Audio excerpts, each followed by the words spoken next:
pusat untuk tidak menjual, menyimpan, atau mendistribusikan terkait rokok ilegal. Saudaraku, PLT Kasatpol PP dan WH Aceh Tengah Hamdani menyampaikan bahwa rokok ilegal tidak hanya merugikan negara secara nasional, namun rokok ilegal tersebut juga dampak terhadap pembangunan di tingkat daerah. Berikut informasi selengkapnya. Saudaraku, rokok ilegal dinilai tidak hanya merugikan negara secara nasional, tetapi juga secara langsung berdampak terhadap pembangunan di tingkat daerah.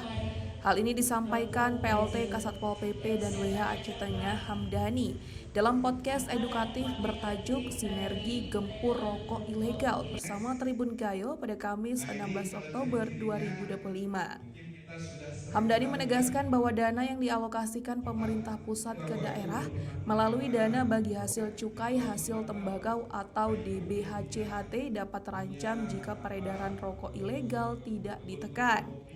Dan itu secara otomatis berdampak pada kemampuan daerah membiayai program publik. Ia mengakui bahwa rendahnya pemahaman masyarakat menjadi tantangan tersendiri. Banyak warga tidak menyadari bahwa membeli rokok tanpa pita cukai atau yang dijual jauh di bawah harga pasar dapat dikategorikan sebagai pelanggaran hukum. Hamdani menjelaskan harus adanya edukasi karena ini bukan hal yang sepele. Ujung-ujungnya nanti berpengaruh ke kesejahteraan.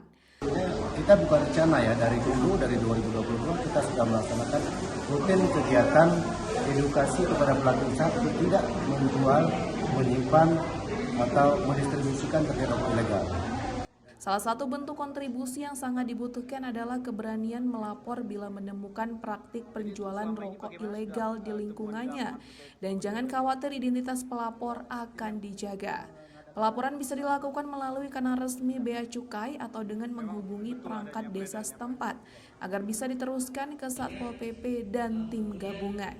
Hamdani juga mendorong agar pengawasan terhadap peredaran rokok ilegal bisa masuk dalam agenda prioritas Pemkab Aceh Tengah, termasuk dukungan dari perangkat daerah lainnya seperti Dinas Perdagangan, Camat, hingga Reje atau Kepala Kampung.